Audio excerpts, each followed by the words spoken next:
Hey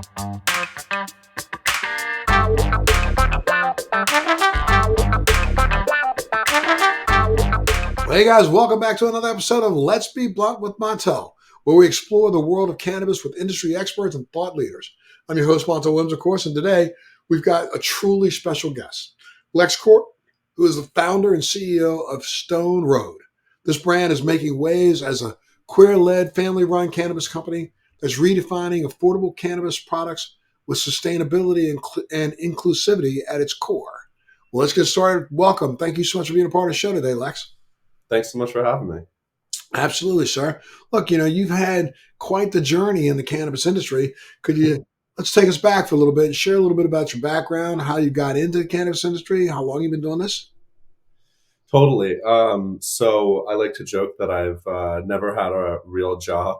I've basically, I've always been really into cannabis, and I went to a farm school for a year in high school and basically learned all the basics of agriculture. And then when I came back to New York, I actually started growing cannabis on my neighbor's property in Connecticut, where my parents have a house. And she lived on Stone Road, hence the name of the brand. And, the flower was borderline unsmokable. So, I bought an ounce of better flower and an ounce of tobacco, mixed them up, and started selling Stone Road spliffs to, my friends in high school in 2009. And then, fast forward 15 years, we're now for sale in 6 different states. We have 2 of our own farms in California. We're about to launch into the really exciting market that is New York. It's been a wild ride. Are you still doing the blend of cannabis and tobacco, or are you just doing straight cannabis now? No, yeah, because tobacco is regulated by the ATF, which is a federal organization. No, you're not allowed to mix cannabis and tobacco, so it's all pure cannabis products. Sure, and again, you mentioned that you started growing on your neighbor's property. Did they know you were growing on their property? No, it's a funny story. She was in her late 80s, and Edith, bless her heart, and she had 2 huge German shepherds that would patrol this huge property. And me and my friend Spencer just were, we loved smoking weed, and we loved gardening, and we just ordered a few seeds from Amsterdam. And I was a junior in high school, and we just started growing on her property without her knowledge. How many plants did you have? How many plants did you have? We had 10, but of course, as like a 16-year-old, you don't really know anything about cultivation. And so the deer got to 9 of them. So we ended up with 1 plant nicknamed Big Bertha. And I always joke that was like the start of just an epic adventure that I'm still currently on. Now, did she ever know you were growing on her property? No, she was very old. She never left her house. And she had 5 acres of land. And so, no, we were just in the woods, and, it was, it was funny times. Absolutely. Now, at the time that we are recording this, I want to make sure people at home understand we're recording this podcast. We are now 6 days out from the presidential election. And I know you have some really strong views about that. So before we dive into your cannabis operation, let's talk a little bit about the upcoming election, which is 6 days away. How do you see the potential outcomes impacting the cannabis industry? This election is going to be hugely consequential, for a number of issues, cannabis notwithstanding. I think, we saw Kamala Harris basically like present her last ditch kind of plan, to get Black men to rally, around her campaign. And, included in that plan was federal pardons for nonviolent cannabis offenses. She says federal legalization of cannabis. and more job opportunities for people who have been historically, left out of the industry. You do know that this was the same conversation that was had 4 years ago before her election as vice president.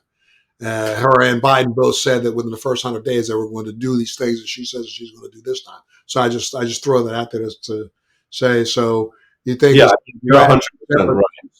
but it's the same last stitch effort that Trump has now been talking about this for about the last 4 weeks. I think he's finally figured out that one of his sons wants to get into the business, and so he's probably getting behind. And I think he also is motivated more by sticking a pin in Ron DeSantis's eye in Florida than he is actually doing something in the cannabis space.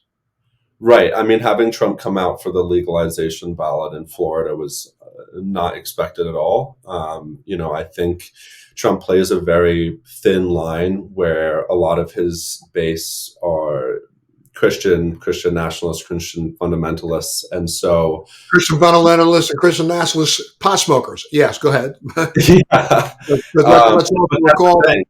let's also recall that on January 6th, back almost 3 years, 9 months ago, 8 months ago, there was a lot of pots being smoked in that Capitol when they were breaking down the doors. I just want to make sure we understand that because people think that for some reason this happens to be a more democratic or more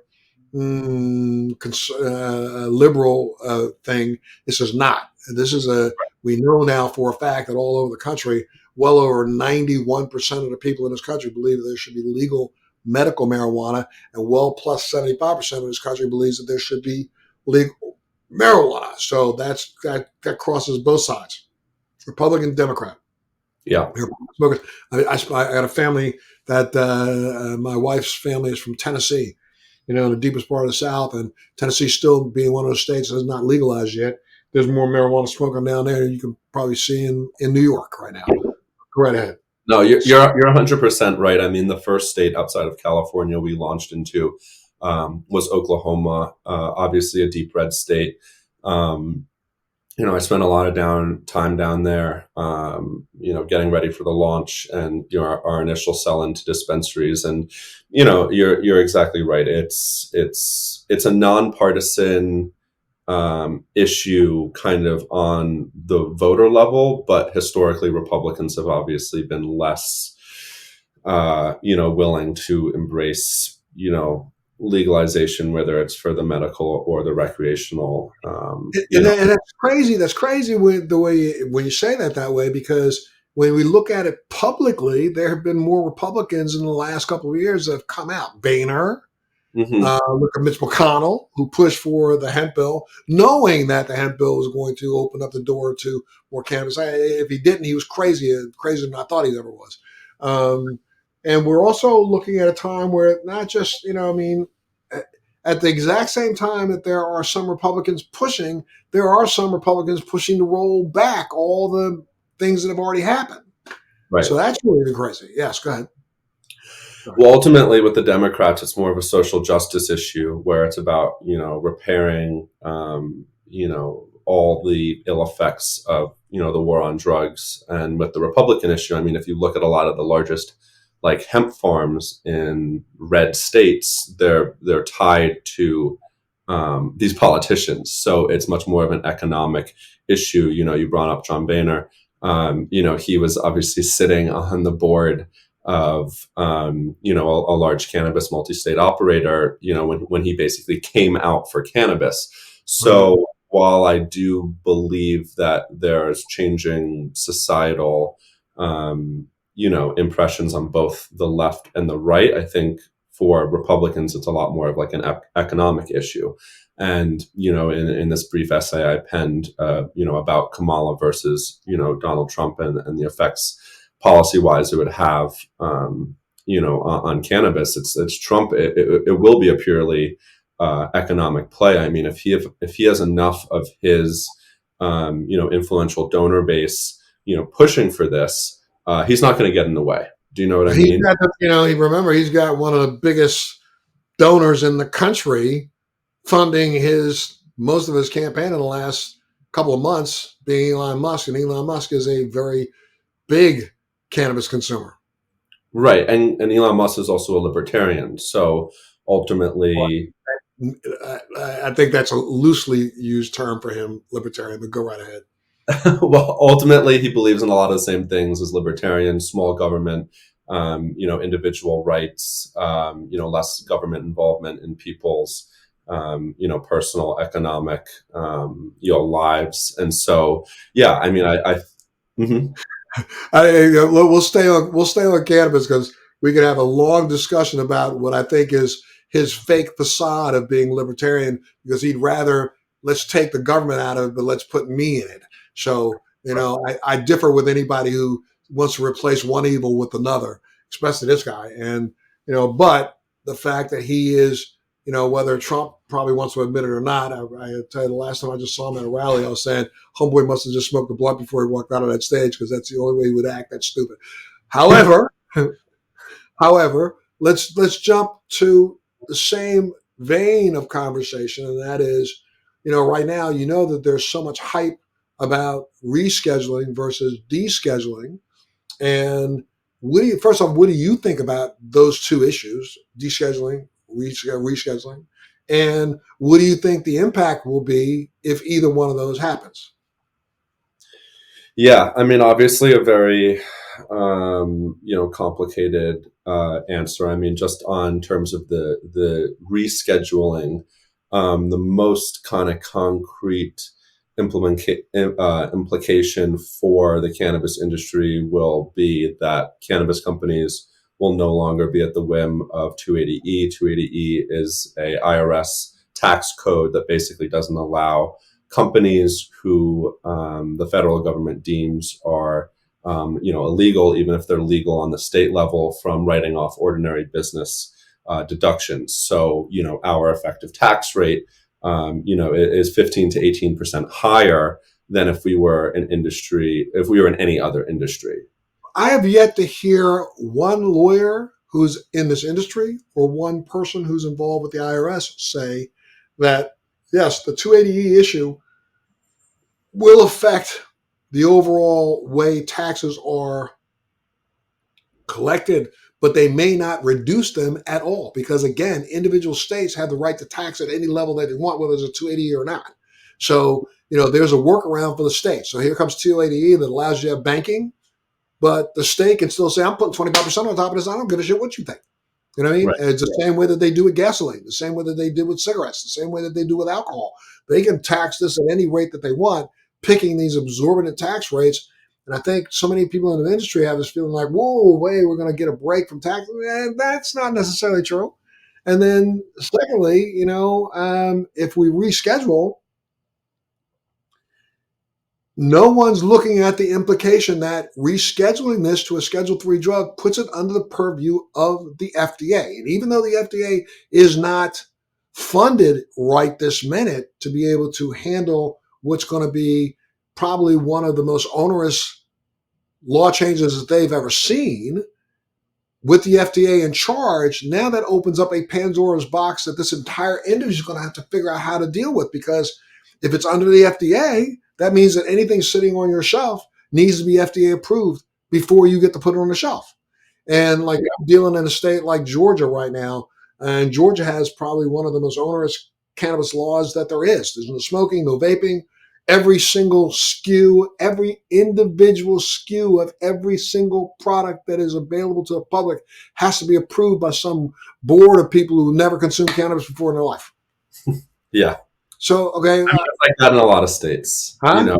It's like that in a lot of states. I mean, the way Ohio started, it was non-combustibles, in a lot of markets where it's ultimately that's like the first step is that they have concentrates, they have RSO, they have cannabis items that are purely for medical usage. And just to talk about the tax issue, I think just the main difference is that 280E is federal, where like yes, a state can slap a tax on it, but it's that would be like an excise tax, which would ultimately like be paid by the consumer. So while it might actually damage sales because if like you said, a state slaps a 25% excise on cannabis products. Obviously, that's going to make it a lot more expensive for the consumer. They're going to buy less. That's going to hurt the industry. But then But I go back to the gray and black market, which will help the right. industry in some ways, right? Right, and with 280E, that's just affecting our federal end of year return. Right. So I mean, for cannabis operators, like we would see some savings, but as you said, if it goes under the purview of the FDA, it could essentially mean the death of anywhere from 80 to 90% of small operators, myself included, because we just simply won't be able to get the pharmaceutical federal licenses that companies that produce Advil, Tylenol, general over-the-counter drugs, have to get. Right. And And I mean, if the FDA tries to stick their toe in this water, there's is no. I mean, it just is a Pandora's box. It just opens up, yeah, where you're gonna have to start doing clinical trials on your tinctures, or you're gonna have to start doing clinical trials on your gummies, or you're gonna have to do clinical trials on your flour. Really, probably, you're gonna flour? Come on now, it just becomes crazy. And the fact that every harvest is a little different molecularly, you're going to have to go back and change and reapply and reapply and reapply and reapply. By the time you get done, a single pre-roll could cost you $100 million. yeah. No, I mean, it's, you're exactly right. It basically opens a Pandora's box where I don't think many operators are actually even thinking of like the long-term implications of, how it would basically, it would allow, tobacco, alcohol, pharma, all the industries that have been, on the sidelines investing through, third-party special purpose entities, into cannabis, but actually haven't invested themselves, obviously, because they don't want to put their core businesses at risk by investing in something that's federally not legal. But it will basically mean a massive consolidation, of the industry to probably these multi-state operators who are trading on the public markets and have access to hundreds of millions of dollars of liquidity to basically weather whatever storm the federal government pushes at them. And there'll be a lot of losers. I mean, all small operators will not be able to compete. I mean, the consumers will I think ultimately, the consumer is going to be the biggest loser in one sense, because they'll yeah, not be able. They're going to immediately shift back to the black and gray market and be right, consuming products that are really deleterious to the health in majority of the states around the country. And I think at the end of the day, you know, um, this quagmire attitude is probably part of what the Fed's thinking, even in, believe me, I know there are people sitting around in rooms trying to figure out how to keep a monkey wrench in this industry so the industry is not successful, because it affects so many other industries. You know what I mean? And, the second we start growing big, big whoever, I won't say big pharma, but big whoever starts growing massive amounts of cannabis in the United States, that they'll start to finally look at it from the standpoint of how it was looked at 200 years ago, right, as a product as a plant that grows that has 2,500 different uses, not just one or two. So right. therefore, it'll start impacting textiles. It'll start impacting, plastics. It'll start impacting batteries. It'll start impacting, and Great. this is concrete. This is something I'm telling you, I know that there are people who are trying to say, keep this thing stuck in a bag, or we're going to wreck 30 different industries. Right. I mean, you just look at states that have legalized cannabis and the decrease in prescription drug, prescriptions. You look at, double-digit decreases in alcohol consumption. Yeah, there are a number of industries that are seriously worried, and that's why you've seen them, investing in cannabis as a hedge. You look at, tobacco companies. Altria made a $3 billion investment into Tilray, and there's just a number of large brewers who have bought in cannabis, and then you have the flip going on where you have huge Canadian producers like Tilray buying 12 different small craft brewers in America because they we don't know what's going to happen on the federal level, and it's been But you know, yeah, I'm agreeing with you, but I would tell you, you might see that I don't know, that gravy train starts to stop, because they can invest these large dollars for 2 years, but 3 years, 4 years. I mean, there was an article just recently published about the fact that, next year, 1995, at the end of, I'm sorry, 2025, that a lot of this invested capital, some of these investors are saying, pay me back my dividend, and it hasn't given them a chance to get that yet. And Right. so we're going to start to see an industry implode, and not for the reasons that it probably should have or could have. It's just going to implode because there are even the big boys can't sustain $2 and $3 and $4 billion investments that don't pay a return for 7, 8, 9 years. Yeah. And I throw out a lot of things just to say, I mean, my mindset on this is that I have no idea where this is going. And Yeah. I'm more concerned about the consumer at the end of the day and the patients at the end of the day that really started this entire movement to begin with. And Right. where are patients going to go other than back to the black market? And the black market ain't going anywhere. I mean, we got to know that for a fact. It's not going anywhere for at least the next 10 years. You Yeah, I know, mean, it'll never truly go away because, as you kind of alluded to, I always joke that there's been three waves of cannabis investment. It was very early on, 2012 to kind of 2015, 2016. There were virtually no institutional cannabis investment firms, whether a private equity or a venture capital. And so it was basically all friends and family. And then started when California went legal in 2018.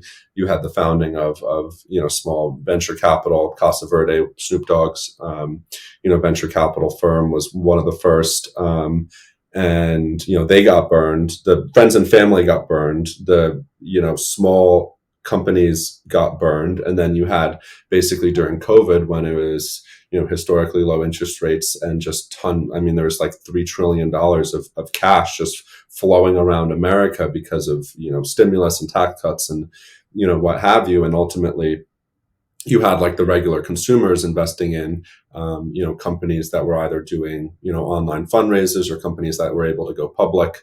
And all three of those tranches have been burned. And so now, the reason that there's such a liquidity crisis in cannabis is because there really are no major investors coming to put money into the industry because it hasn't been a historically good investment. I mean, if you look at the yeah, taxation. but yet at the same time, when you look internationally, there are investors or even state-run investors. China's got 1 million acres of hemp being grown. Though they're not moving into the cannabis industry, they are definitely trying to get into the residual, minor cannabinoid world. Everything from CBD to CBC, CBN, CBN, all that hemp based. And then you look at South Africa, you look at Colombia, you look at Brazil, you look around the world, and there are a lot of these state players that are understanding that, when the other guy blinks, meaning us, when America blinks, it gives them an opportunity. Right. Yeah. But then again, I mean, if you look at, Portugal, large grower of cannabis for Europe, Germany has basically legalized, obviously, with a lot of conditionality.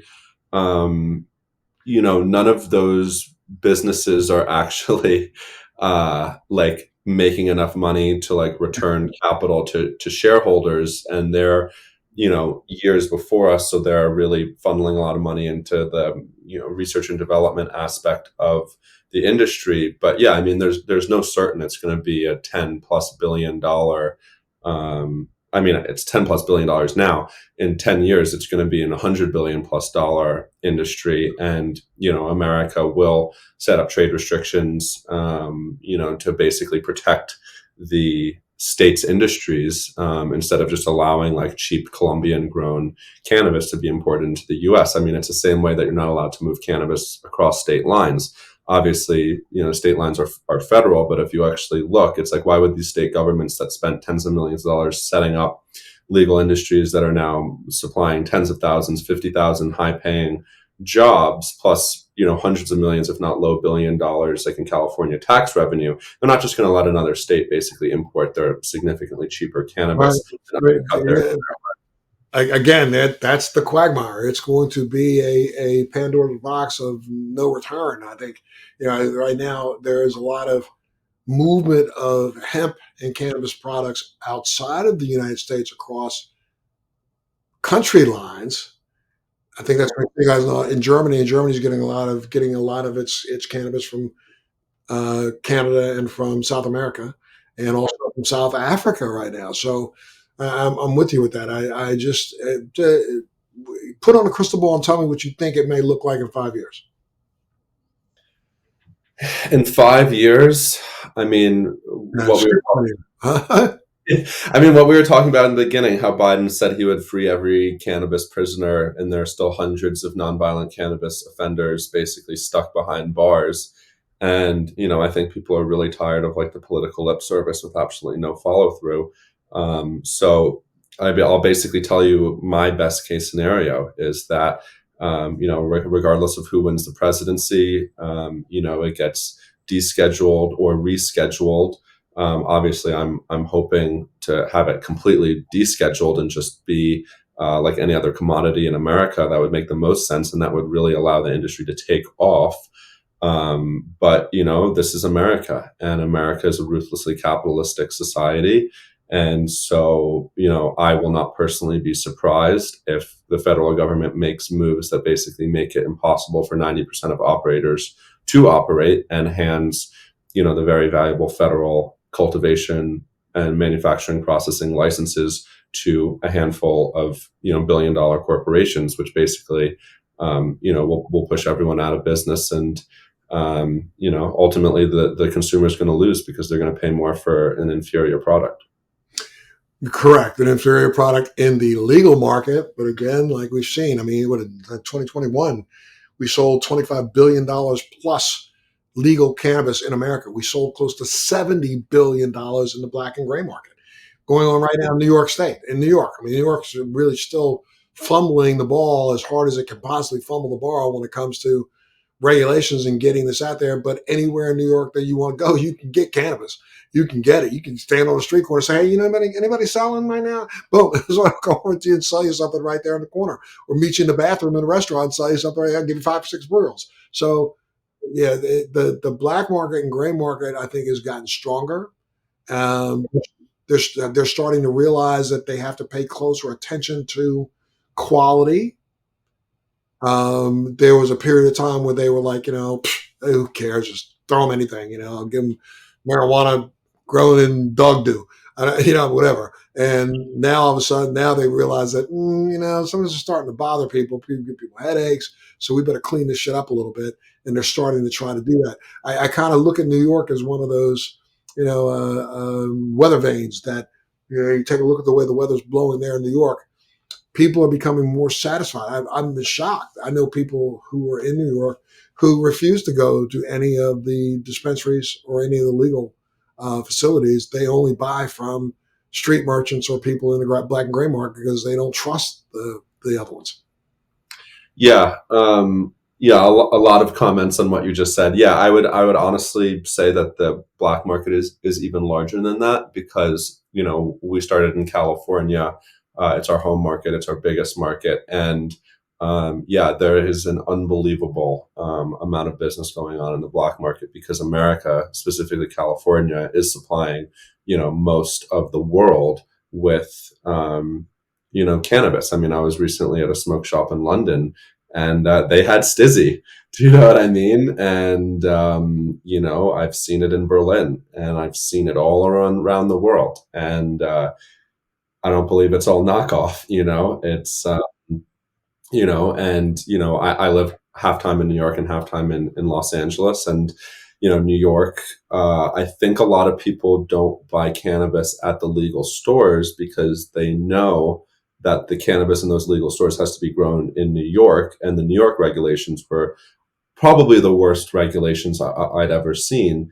In terms of like the first 2 years, everyone had to grow outdoors. I mean, if you've grown anything in New York, the fall is like way too wet to grow cannabis. And that's why like 90% of cannabis grown in New York outdoors has, aspergillus, which is a type of mildew. It's like 95% of cannabis has to be remediated before it hits the consumer shelves. It's like people aren't going to buy that. There's a stat that I always, whether I'm talking to investors or I'm giving a speech, 80% of the cannabis sold in America is consumed by the 20% of super heavy users, people that consume once a day, multiple times a day. And like you said, these people know weed, it's like, yeah, you can sell them, a low quality product one time, but like they're not coming back, you No. know, it's and we have products on shelves in 6 US states. And I've spent a lot of time in all those markets. And, whether you're talking about like the Upper Peninsula in Michigan, down to Oklahoma, down to New Mexico, people who smoke a lot of weed know a lot about weed. Do you know what I mean? They know what quality is and they know what quality isn't. And the brands that are consistently putting out low quality products, they're just not going to be around that long.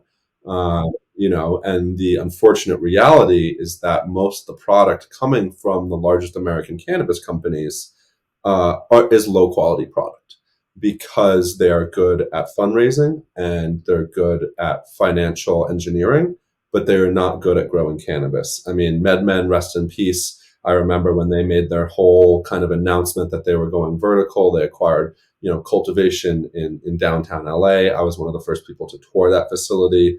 It was covered in powdery mildew, and they never got it up and running, and they never really were able to pull a successful crop out of that facility. And it just goes to show you, it's like, yeah, you might be able to raise tens of millions, hundreds of millions of dollars, but ultimately, if you don't really know what you're doing, the consumers are not going to support you. Well, talking about somebody who knows weed, let's talk about your weed. Let's tell me a little bit more about Stone Road. Talk about it. Yeah, so I learned, how to grow weed in kind of the most organic fashion possible. I went to school in Portland, Oregon for college, and I worked for a number of super talented growers in Northern Oregon and Southern Washington. And, at my farms, we create all of our own compost teas. We are a no spray farm, so we don't spray any pesticides, even if they are organically or plant based pesticides. We opt for releasing tens of thousands of ladybugs, predator mites. That's our natural pest management. And, for me, it's like I wanted to grow cannabis that, we could really be proud of selling. And I think that's the reason that, I always joke that like our competitive landscape changes every 2 years because we've been in the California market since 2016. And every 2 years, our competitors are out of business and new people pop up. And I think the key to our success and the reason that we're still around and the reason that I'm talking to you today is because consistency is key.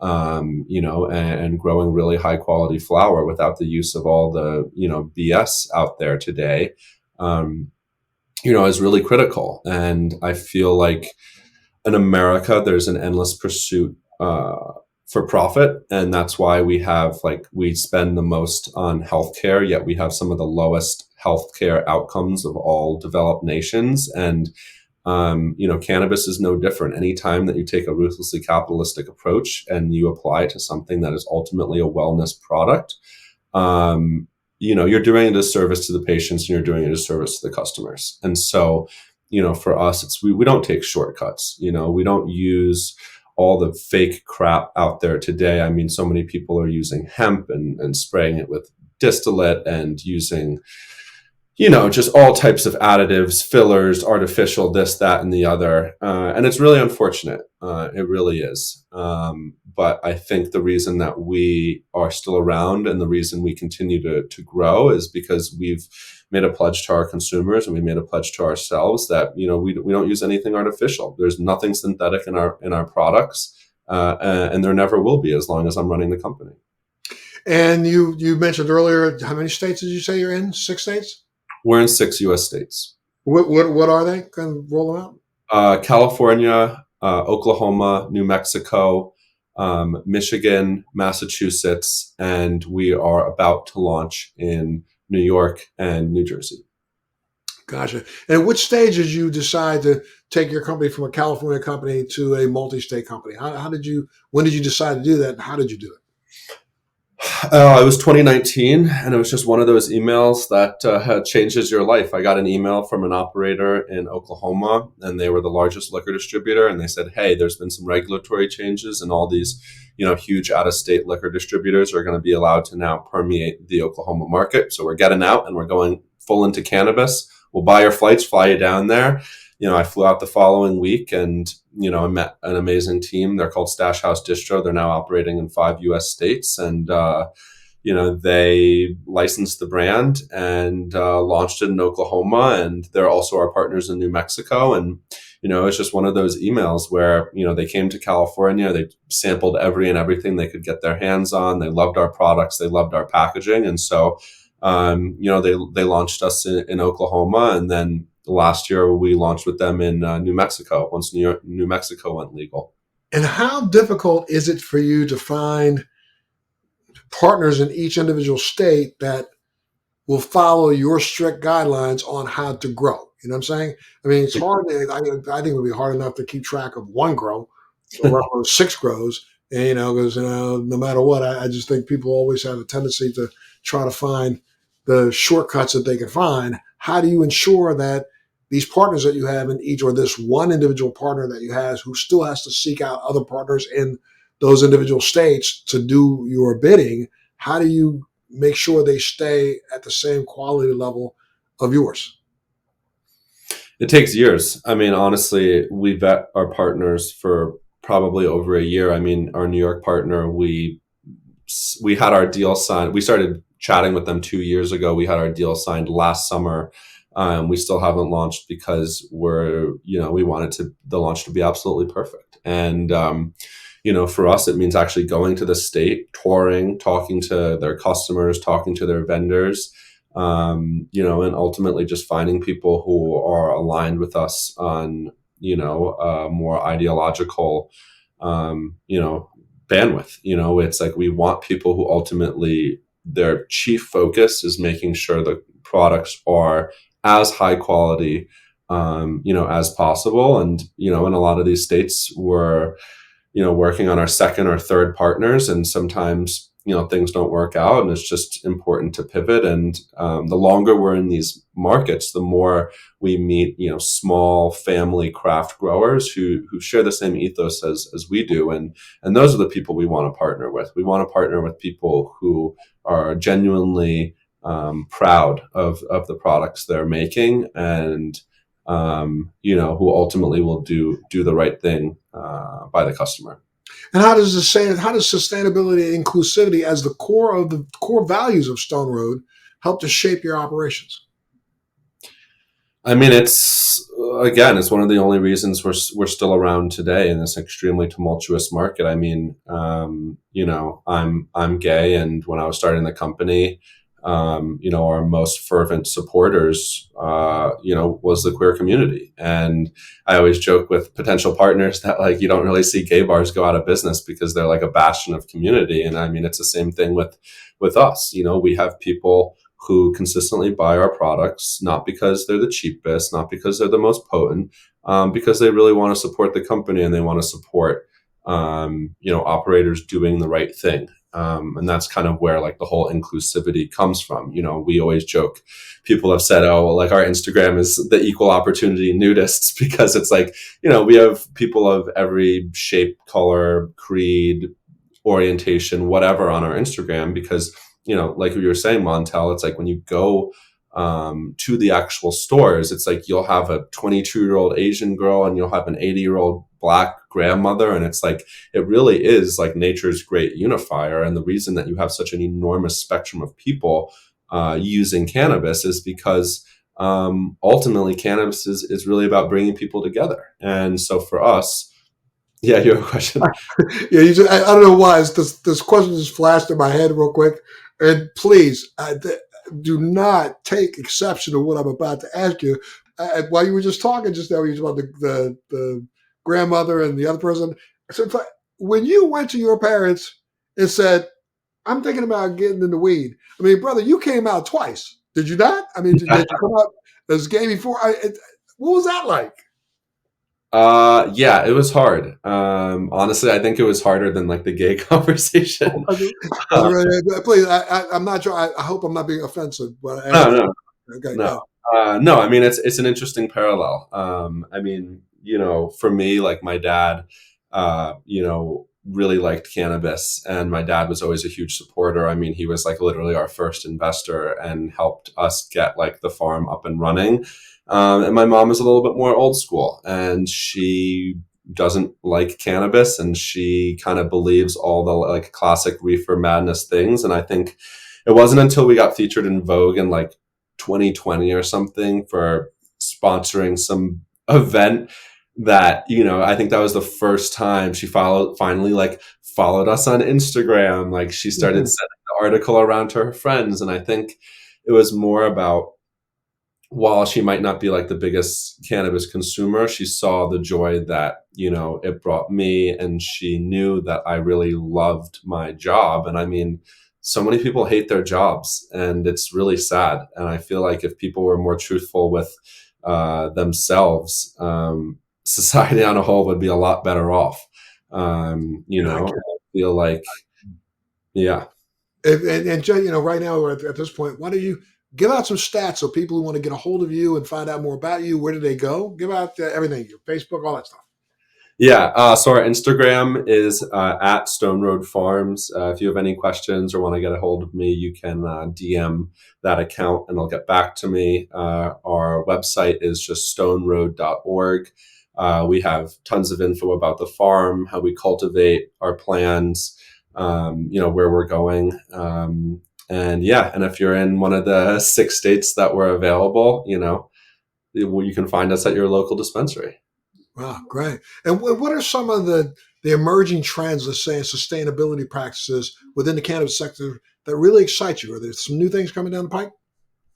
Yeah, I mean, I think people are getting more aware of how wasteful, the industry is. Obviously, a lot of that is because of state, child safety laws. But there has been like a huge emphasis on sustainable packaging. I mean, our packaging has been made out of 100% post-consumer materials literally since we started.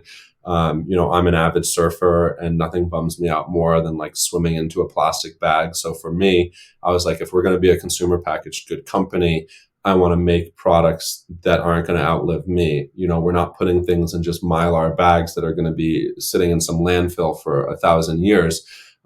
So for me, about in 2021, we basically set a mission that by 2025, our supply chain would be free of petroleum-based plastics. And I'm happy to announce we're on track, to hit that target. So, for us, it's about leaving, a better world to, our kids and the next generation. And yes, it's going to cost a little bit more. And yes, it's going to take a little bit longer to be made. But ultimately, I feel like the decisions that we make today will reverberate for years. And if other companies or new companies are like, well, Stone Road has managed to make it work with using all sustainable packaging, then I feel like we can inspire others to move away from just like this endlessly wasteful, situation that we found ourselves. Sure, sure. And I mean, excuse me. On that note, I mean, when the products that you have out right now, what are you? You got smokables, you have pre rolls, you have go down the list of what you're making. Yeah, so we started as a pre-roll company. Now we have products in all different parallels. So we were one of the first groups in California to come out with a multi-pack of hash-infused joints. I've always loved hash. I mean, I've been smoking hash for like 15 years. And, for me, I always kind of, before I started the company and I made my first pitch deck, to raise funds to start the company, I always thought about how when pre-World War II, 90% of tobacco was consumed by roll your own. Everyone bought like the little tin of tobacco and rolled their own cigarettes. Then during World War II, you had Philip Morris basically shipping, cases of cigarettes to all the GIs. And yeah, And but a lot of people don't recognize and understand that it was our federal government that literally forced the addiction process on cigarettes on our nation because there was. yeah, If you go back and look at some of the advertising and the promotion, they talk about the fact that it gave you more energy, it made you more focused, it made you more, it kept you. There was even some talk about the fact that if you smoked a cigarette before you fired your rifle, you would be more accurate a shot. I mean, as crazy as that is. So we literally put a campaign together. The federal government, the same government that took so many years to then go after the smoking, go after the tobacco industry for lacing the products the way they did, and also for causing the cancers that they did, literally should have turned that mirror on themselves. You know what I mean? Well, yeah, I mean, you basically had an entire generation of photos of the GIs, and every single photo that was on plaster on the cover of the New York Times or whatever, they had a cigarette hanging out of their mouth, and so it inspired this idea of cigarettes as freedom and about fighting the fascists, and this was like an American tradition. It goes back to the Marlboro Cowboy.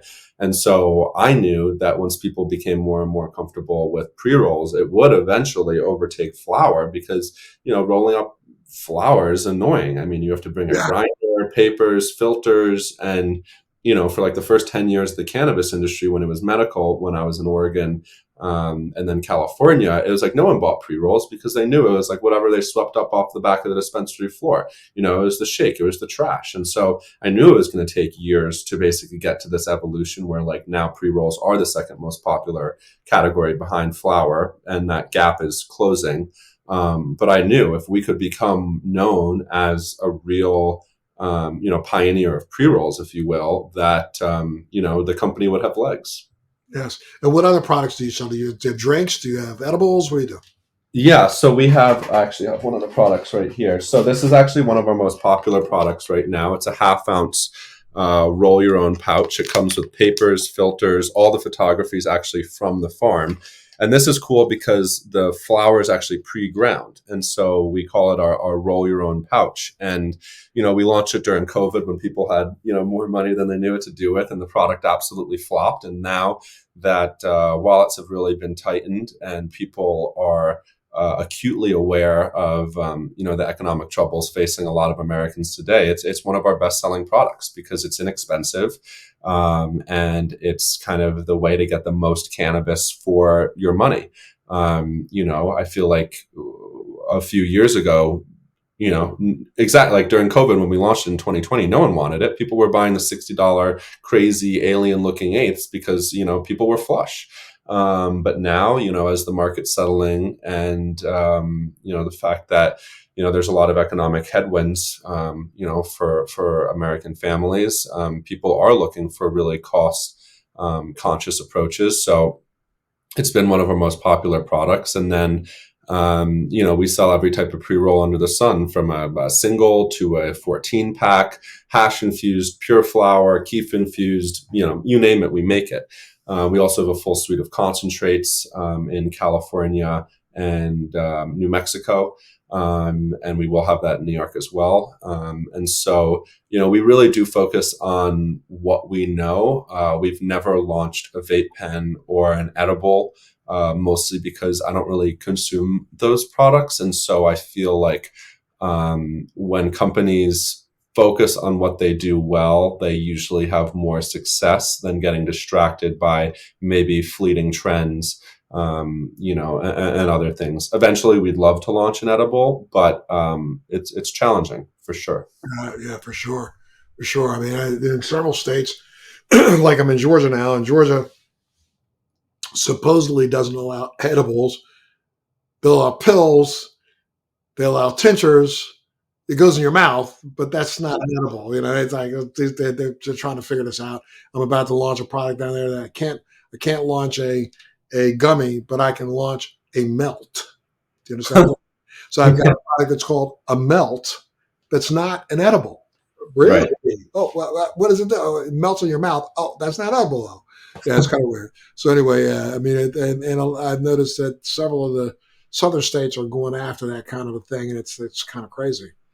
Yeah, I mean, the patchwork of regulations across the United States just is a disaster for the industry. I mean, the fact that we have to stand up manufacturing independently in every state we operate in is just super inefficient, super capital intensive, and ultimately, no other industry would have been able to survive something as crazy as that. If you had to make orange juice in every individual state, there'd be no orange juice. 100%. You know what I Yeah. mean? Anywhere, yeah. So now, how do you keep your team motivated and aligned with the Stone Road's core mission and values? I mean, first of all, it's just recruiting people who are, inspired by what we're doing and, feel that it's important. I mean, our COO, Sabrina, came from the, health, nutrition, and wellness space, and she really used cannabis as, a way to cope with, different health issues. And I feel like, for everyone has their cannabis story, the reason why they started consuming, the reason they continue to consume, and for us, it's about finding people who are genuinely passionate about the plant and about the future. And, earlier in the podcast, we spoke about the uses, you're saying 2,500 different uses for cannabis. And it's like, that's not an exaggeration. I mean, anything from hempcrete to, biodegradable plastics. I mean, it is a legitimate It threat. made the world go round 300 years ago. People don't understand this. Cannabis Paper. it's what made America America. Most people don't even understand that. All our forefathers grew hemp. All of them, were in the, remember the entire Revolutionary Army was clothed in hemp fiber. And the distinguishing difference between hemp and cannabis back there wasn't there. There wasn't some 0.03%. They didn't have that because they knew they couldn't test that. So, and nobody even came up with that. So, what George and fellows were hanging out doing, when they were sitting in those tents and hanging out in the cold, not being able to dry themselves. Come on. These guys were rolling up some of the rope that they had, smoking it. Yeah, and I think a lot of people don't know the only really reason it was criminalized was because Hearst, who, printed like 90% of the country's papers, magazines, and periodicals, owned like 50% of all the, the forest that went into paper mills. And so, cannabis, you can use it basically, you can grow for one pallet of paper, it uses about 4 acres of trees, but it only takes 1 acre of cannabis. So you're using less water, less soil degradation, and you can do it Yeah. every single year. And he and his homeboy Charles DuPont teamed up to pay Anslinger to do all the dirty work. And Right. we don't even take the time to know where we came from to understand how far we're going to be going. Look, my friend, I could talk to you for hours. I'm telling you, as one of the leaders in this quickly evolving market, what advice would you give someone who's looking to get into the cannabis space? I would say look at markets that are not one of the legacy markets because those places have a lot of competition, lower margins. If you're passionate about cannabis, I would look into some of the brand new markets, Ohio, Maryland, Georgia. If Florida goes rec, Florida is going to be an absolutely massive market. I predict within 3 years, it'll be like a $5 billion market, which is the size of California currently. So yeah, I would look for opportunity where there are less established players, and you'll have a better chance of success. Great, my friend. Look, Lex, you're always invited back. You got some news you want to break or you want to talk, just Thank chop it up. I'd love to have you back. It's been enlightening to hear your insights and the incredible work that Stone Road's doing. Before we wrap up, you got any final thoughts? Just that, if the same way that you go to the farmer's market or the local food co-op and you want to support small farmers and you do that with your wallet, it's the same in cannabis. If you want to see small farmers survive, if you want to see small family owned operations survive, you got to vote with your wallet and you got to support those companies because at the end of the day, it all comes down to dollars and cents. And I'll throw out one thing. Make sure you actually look to companies like Lexus because when we're talking about inclusivity and we're talking about making sure that everybody has a seat at the table, this is the Yep. kind of thing that this man is all about. So I really appreciate you being a part of the show today, sir. Thank you so much for being here. Our listeners are going to say thank you, thank you, thank you. And for all of our listeners out there, if you really like what you heard today, make sure you go ahead and hit that little subscribe button down there and drop us a line on social media. Let us know what you think because we love to continue having conversations like this. You want Les back? Tell me. Get Les back, and I'll have Les back right back here, okay? Les, you always have an invitation. Stay Thank well. Love that family of yours, and I'll be looking for product if I head to California. Sounds good. Thanks, Montel. All right, my brother, be well. Oh, wait. One last thing. Before Yeah. you go, I am going to California at the end of the month, in about a week or two. So what should I Come be by the looking for? office. What should I be? I'm going to be.